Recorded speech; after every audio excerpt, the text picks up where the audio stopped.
Breaking news చూస్తున్నాం. కేంద్రంలో కొలువు తీరిన మోడీ భారతీయ జనతా పార్టీ సంకీర్ణ సర్కార్కు వ్యతిరేకంగా విపక్షాలు ఏకమయ్యేందుకు పావులు కదిపాయి. ఇప్పటికే విపక్షాల కూటమికి పీడీఎఫ్ పేరు పెట్టగా వీరి ఐక్యతకు JDU chief Bihar CM Nitish Kumar పెద్ద ఎత్తున కృషి చేశారు.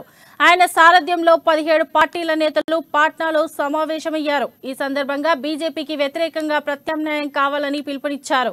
ఇక హిమాచల్ ప్రదేశ్ రాజధాని సిమ్లాలో మరోసారి భేటీ కావాలని నిర్ణయించారు. కానీ సమావేశం స్థలాన్ని మార్చారు. అయితే తాజాగా ఏఐసీసీ ప్రధాన కార్యదర్శి కే వేణుగోపాల్ మీటింగ్ స్థలాన్ని మార్చారు.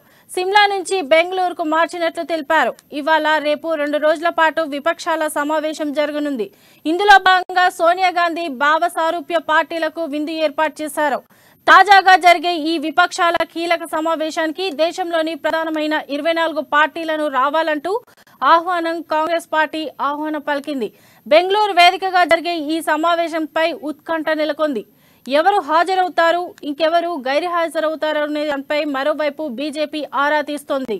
పంజాబ్, ఢిల్లీలో కొలువు తీరిన ఆప్ ఈ మీటింగ్ కు హాజరు కావడం లేదని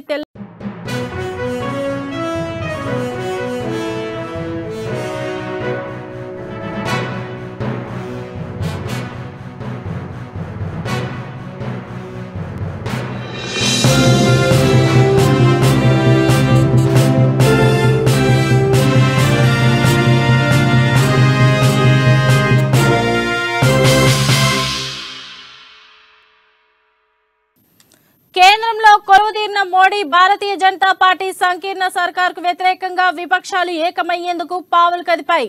ఇప్పటికే విపక్షాల కూటమికి పీడీఎఫ్ పేరు పెట్టగా వీరి ఐక్యతకు JDU chief Bihar CM Nitish Kumar పెద్ద ఎత్తున కృషి చేశారు.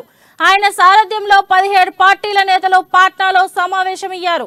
ఈ సందర్భంగా బీజేపీకి వ్యతిరేకంగా ప్రత్యామ్నాయం కావాలని పిలుపునిచ్చారు. ఇక దీనిపై మరింత సమాచారం మా ఢిల్లీ ప్రతినిధి రాజ్ అందిస్తారు. చెప్పండి రాజ్. శోభ, ఈ రోజు జరుగుతున్నటువంటి ఈ ప్రతిపక్షాల సమావేశానికి 24 పార్టీలకు ఆహ్వానం అందింది. అయితే అందులో ముఖ్యంగా ఆమ్ ఆద్మీ పార్టీ హాజరవుతుందా లేదా అనే దానిపై సందిగ్ధత నెలకొనుంది. నిజానికి కాంగ్రెస్ అలాగే వీరిద్దరి మధ్య కారణం ఏంటంటే ప్రస్తుతం ఢిల్లీలో అధికారులకు సంబంధించి ఉద్యోగుల ట్రాన్స్ఫర్ కానీ ఇతర అధికారులకు సంబంధించి కొత్త ఆర్డినెన్స్ ఏదైతే తీసుకొచ్చిందో కేంద్రం, దానికి సంబంధించి ఆప్ ఇప్పటికే సుప్రీంకోర్టులో పోరాడుతుంది. మరోవైపు కాంగ్రెస్ దీనికి వ్యతిరేకంగా ఒక ప్రకటన చేయాలని గతంలో జరిగిన మీటింగ్ లో చాలా స్పష్టంగా అడిగింది.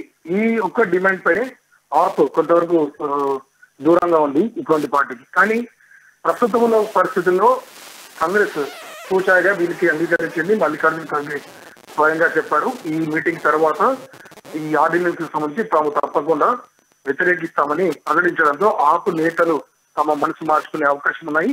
దీంతో ఈ ఆప్ తో పాటు ఇతర పార్టీలు ఏవైతే ఉన్నాయో గతంలో 15 లోపే పార్టీలు హాజరయ్యాయి పాట్నాలో జరిగిన మీటింగ్ లో. కానీ ఈ రోజు జరుగుతున్నటువంటి ఈ బెంగళూరు మీటింగ్ కి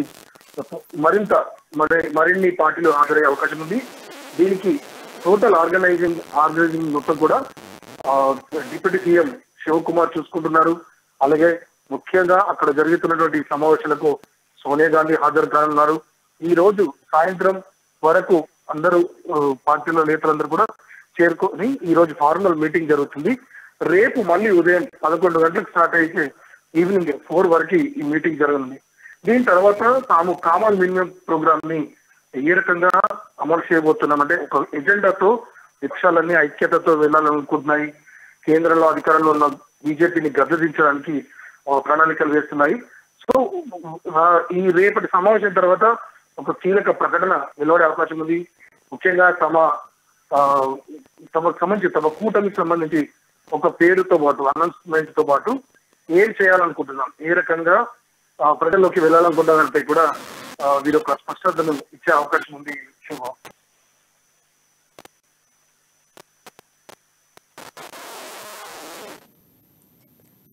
రైట్, థ్యాంక్ యూ రాజ్.